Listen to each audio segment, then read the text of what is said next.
Hi guys! Welcome sa aking YouTube channel. Ako nga pala si Annalyn at nag-share ako dito ng aking experience sa pag-apply sa bansang Hong Kong. So for today's video, ikukwento ko naman sa inyo yung karugtong ng aking broker interview. So yun na nga, nung in-interview na ako, mga 10 minutes yung pag-uusap namin or mga 14 minutes, 15 minutes yung usap namin ng aking broker. Si Ma'am Elise yung broker ko. So yun nga, yung itatanong doon guys, kailangan lang talaga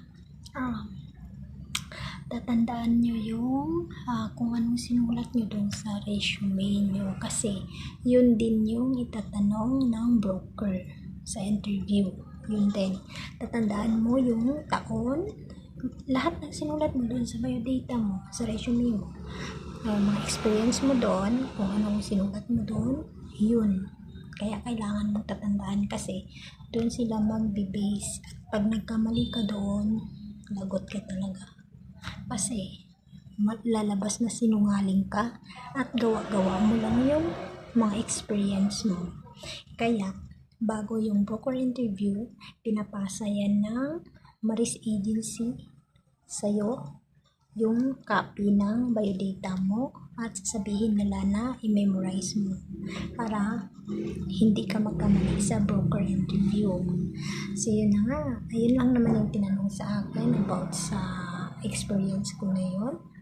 And then, syempre magdadagdag sila ng ibang katanungan about sa Hong Kong. Yung mga ginagawa doon sa Hong Kong, yun yung ng Hong Kong, yun ang itatanong nila about sa'yo. Yung sa akin, yung tinanong nun sa akin kung okay lang daw ba sa akin na may alaga akong 3 bata, as in maliliit sunod-sunod. Example daw 2, 6, 8, ganon yung mga bata. Okay lang daw ba sa akin? Aba, sabi ko, no ma'am. Sinabi ko talaga no. Kasi hindi ko talaga kaya yun guys. Hindi ko naman kaya talaga yung ganun. Diba? 3 ba naman? Tapos mabuti sana kung yan lang ang gagawin mo. Madami ka pang gagawin na ibang bagay. Okay lang sana kung doon ka lang nakatutok sa bata. Sa 3 bata na yun. Sabi ko, ako lang po ba mag-isa?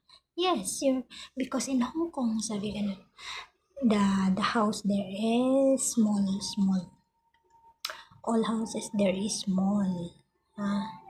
Pero sa Hong Kong, kahit maliit yung bahay daw, lahat yun may mga CCTV. Hindi gaya sa Middle East. Kasi syempre galing akong Middle East, no? Kahit gaano pa yan kalaki yung bahay, wala yan CCTV. At yung CCTV nila nakalagay lang sa labas. As in, sa labas ng mga pinto. Yung kung may papasok ba or lalabas sa pinto, ganun sa pinaka main door nila at saka doon sa kabilang back door, ganun lang yung CCTV doon. Yun. Tapos sabi ni Ma'am Elise, yung broker ko, sabi, yun nga, umayaw ako. Sabi ko, no ma'am, I don't like 3 kids. I'm only 1. Sabi ko naman. Okay. Sabi niya, for example, you have 2. 2 daw naman alaga ko. Ganyan. Sabi ko, it's okay ma'am. It's okay. Okay sa akin yung ganyan.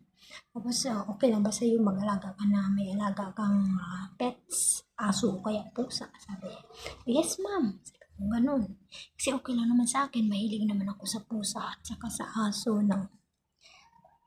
Pagkatapos, excuse me. Pagkatapos, yun nga. Tapos in-explain niya na ganun nga daw yung iba doon sa Hong Kong kaysa dito sa Pilipinas na kala mo iba daw doon.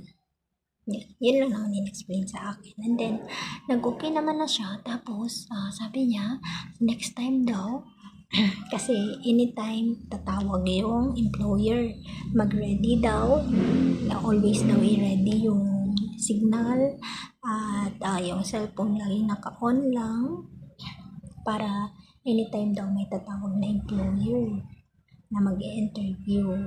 So, kailangan daw laging maganda ang signal. Kung gusto daw talaga namin ng trabaho, kung gusto mo nung kaagad ng trabaho, syempre dapat maganda yung signal mo. Yun ang sabi sa akin ni Ma'am Elise. Kaya yun guys, yun lang naman yung interview ko ng broker interview ko. Tapos next, siguro mga after matagal kasi after 1 week ulit siguro may tumawag sa akin employer ngayon tumawag sa akin, sabi daw, hindi ako nakapasa doon guys pero gusto ko sana sila. Inano ako ni Ma'am Elise, sabi niya may interview daw sa aking employer, tapos mag-ready daw ako. Hindi nag-ready naman ako. Tapos yun na nga, in-interview ako. Tapos parang medyo ang bilis kasi ng English nila ba, yung mga professional talaga siya na dalawang mag-asawa, mga bata pa, mabibilis sila mang-English. Tapos doon sila sa sala nila, nag-interview sila sa akin.